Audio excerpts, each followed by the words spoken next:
Menglong's last call before his death. On a quiet evening that would soon become one of the most heartbreaking in the entertainment world, actor and singer Menglong made what is now believed to be his final phone call.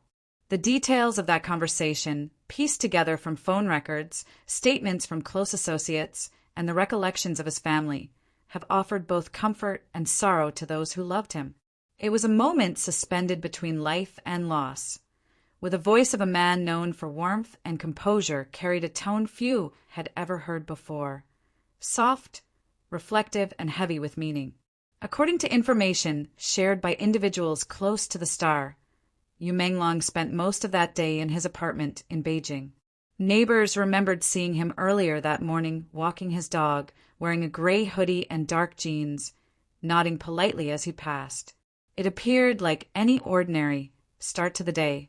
What no one could have known was that behind that calm exterior, Menglong was struggling with emotional exhaustion brought on by relentless filming schedules, personal pressures, and the constant scrutiny that fame invites. In the late afternoon, he reportedly reached out to several friends through text messages, short and polite exchanges that gave no hint of distress. But there was one call, placed just after 8 p.m., that would later gain heartbreaking significance. It was to a longtime confidant, someone who had known him since his earliest days in the industry. That friend, who later spoke only on the condition of anonymity, described the call as unusually quiet. Menglong began by thanking them for years of support, speaking slowly and deliberately. He spoke of gratitude, for friendships, for the opportunities he'd been given, for the fans who had believed in him. He said it felt like he had lived many lifetimes in one, the friend recalled. It was poetic, almost too poetic. At first, I thought he was just tired and in a reflective mood. I didn't realize he was saying goodbye. Investigators later confirmed that this call lasted approximately 14 minutes. In those few minutes, Menglong reportedly spoke about wanting to take a break from the public eye, to travel somewhere quiet and away from the cameras. He mentioned feeling that life had become too loud and that he missed simplicity, the feeling of anonymity of walking through a crowd unnoticed. He laughed once, faintly, saying that even silence now seemed to have echoes. When the friend offered to come over or talk more, Menglong gently declined. "Don't worry," he said. "I just needed to hear a familiar voice." It was the last sentence that anyone would ever hear from him directly. Around an hour later, the actor's phone went unanswered. When his manager arrived at his residence the following morning after multiple failed attempts to reach him, the discovery was made that shocked both colleagues and fans across China and beyond. Authorities ruled out foul play, citing exhaustion, stress, and possible health complications as contributing factors. An official statement was later released confirming his passing, urging the public to remember him for his art, his kindness, and his enduring sincerity. News of his death spread rapidly across social media platforms, first with disbelief, then with an outpouring of grief. Messages from co-stars, producers, and fans flooded timelines. Many referenced that final call, describing how it captured the essence of Menglong, someone who, even in his final moments, thought not of himself but of others. Those who had been close to him said the conversation was both haunting and comforting. Haunting because it hinted at farewell, comforting because it revealed peace rather than panic. In the days that followed, fans began to leave tributes near the film sets where he had worked. Candles, flowers, and handwritten notes lined studio gates. Someone printed his final text message to a friend. "Keep shining, even when the light feels far away," and pinned it on a wall of remembrance. The phrase quickly became a symbolic message of hope among fans, a reminder that his spirit had not truly left. Menglong's management team released a statement describing the call as deeply personal and asked for privacy for his family. They confirmed that he had not expressed immediate distress before the incident, but had been reflecting heavily on the direction of his life and the balance between public image and personal peace. Those who knew him best said he often worried about the weight of expectations placed on him, not just as an actor, but as a representative of modern Chinese entertainment, graceful, humble, and consistently flawless. Behind closed doors, however, friends said he longed for authenticity. In one of his earlier interviews, he mentioned that fame sometimes silences the truth, because people prefer the version of you that fits their admiration. That observation now feels prophetic. His last call, simple as it was, seemed to be his final attempt at honesty, to speak freely without filters or scripts. One family member later said that what comforts them most is that he chose to call someone he trusted. He didn't face it alone, they said softly, even though we wish we had known. We are grateful that someone heard his voice at the end. In the aftermath, the entertainment community united in mourning. Production companies postponed projects he had been attached to. Networks replayed his most beloved performances, particularly scenes that showcased his quiet intensity and natural kindness. Journalists who had once pursued stories about his private life instead began writing tributes emphasizing his humility and professionalism. As the weeks passed, the story of that final call began to transform into something larger, a reflection of the pressure faced by those who live under constant public gaze. Commentators noted that Menglong's passing served as a reminder that success does not always shield one from loneliness or exhaustion. Mental health professionals were invited onto talk shows to discuss emotional well-being in the entertainment industry. Hashtags calling for better protection and counseling for artists began trending. In this way, his last conversation became a spark for dialogue, a quiet call that echoed far beyond one person's tragedy. Friends close to Menglong said he had always been introspective. He enjoyed writing small notes to himself, phrases, lyrics, or unfinished thoughts on the corners of scripts. When his family later went through his belongings, they discovered a notebook on his desk. Inside were only a few lines written in his familiar, neat handwriting. If tomorrow never comes, may today's kindness remain. Those words have since been printed on posters, charity campaigns, and fan tributes. In a public memorial held weeks later, thousands gathered both in person and online to pay their respects. Video montages displayed his earliest roles, his bright smile, and the easy charm that had won over millions. The atmosphere was solemn, yet filled with affection. When recordings of his songs played, fans sang softly along, their voices blending into a gentle chorus that seemed to lift through the air. His management team shared the timeline of his last hours, including the details of the phone call, not to sensationalize it, but to show that his final act was one of connection, not despair. That final evening, as the lights of Beijing flickered beyond his apartment window, Menglong's home was filled with the soft hum of his favorite instrumental playlist. Friends who later visited the apartment said the place looked untouched, almost frozen in time.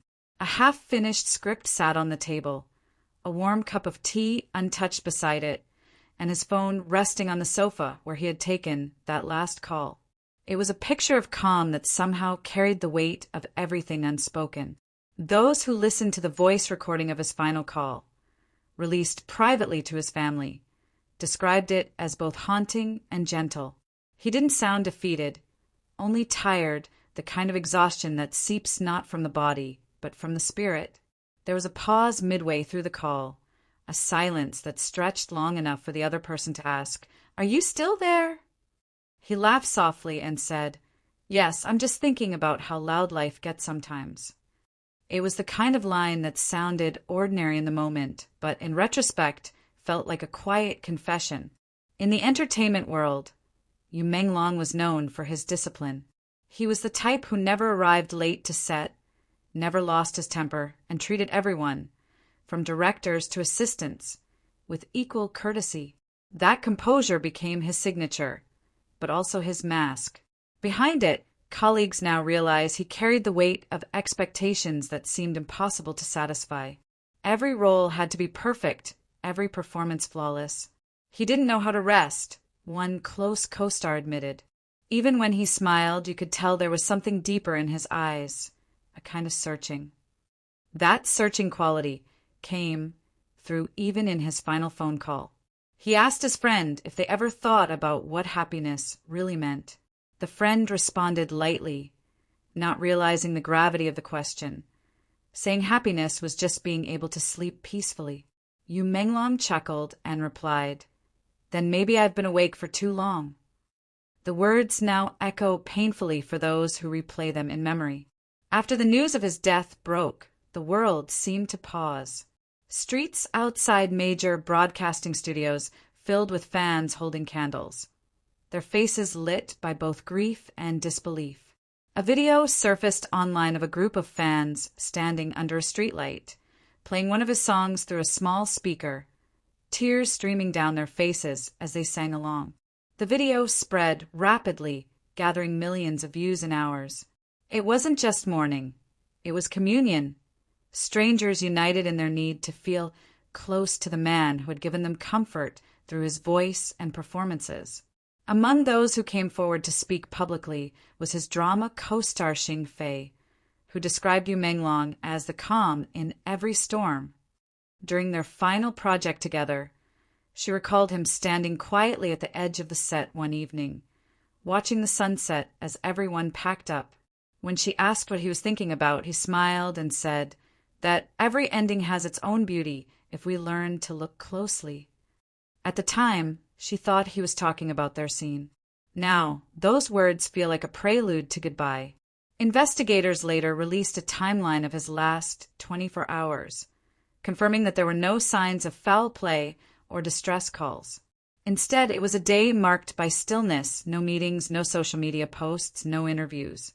For a man constantly surrounded by people, the silence of that day seemed almost deliberate. Some believe he had chosen it as a moment of pause, to reflect on a life that had moved too quickly. His family, while devastated, said they found peace in knowing that his last moments were serene. The emotional impact of his passing extended beyond personal loss. It sparked national conversations about mental health awareness in the entertainment industry. Several major networks began implementing support programs for their artists, providing private counseling and mandatory rest periods between productions. Commentators described Menglong's death as a wake-up call for a culture that glorifies perfection and endurance at the cost of emotional well-being. In one widely shared editorial, a journalist wrote, "We adored his calmness without realizing it was his armor. We celebrated his strength without seeing his silence as a plea for understanding." His family's response, though private, resonated deeply. They released a single statement weeks later, saying, "Menglong gave his light to the world. Now it's our turn to keep that light alive, not through tears, but through kindness." The message became a movement. Fans began organizing community events under the banner Light for Menglong, promoting open conversations about mental health, stress, and hope. The phrase "Keep Shining," inspired by his final text message, appeared on banners, murals, and online tributes around the world. In one particularly moving scene, hundreds of fans gathered at midnight along the banks of the Liangma River in Beijing, releasing floating lanterns inscribed with messages like, "You are not forgotten," and "Thank you for the warmth." The reflection of the lights on the water resembled stars fallen to earth, each one carrying a fragment of his memory. Many attendees said it felt as though, in that moment, the silence he once spoke of had turned into music. Even months later, the image of that final phone call remains central to how people remember him. It symbolizes not just an ending, but an act of grace, a quiet conversation that reminded the world how much a simple voice can mean. Psychologists who studied the event suggested that his call represented a deep human need for connection. When people are overwhelmed, one specialist explained, they often reach for something familiar, a voice they trust. That call wasn't just goodbye, it was love, gratitude, and peace wrapped into one moment. The ripple of that call continues to expand. Documentaries are being produced about his life and legacy, focusing on how his artistry and sincerity touched so many lives. Younger artists now speak openly about their struggles, citing his story as a reason to seek help rather than hide pain. In that way, the man who once feared that silence had echoes has ensured that his voice will never truly fade. If there is one image that encapsulates his final night, it is that of a man sitting by a window, phone in hand, city lights reflecting on the glass. The world outside bustling, unaware that one of its brightest stars was whispering his final thoughts into the darkness. His tone gentle, his words deliberate, his heart still full of gratitude despite its weariness. And when he finally set the phone down, perhaps he believed he had said everything he needed to, not with drama or despair, but with quiet acceptance. Menglong's last call has since become a symbol of both vulnerability and grace, a reminder that even in farewell, love can speak louder than pain.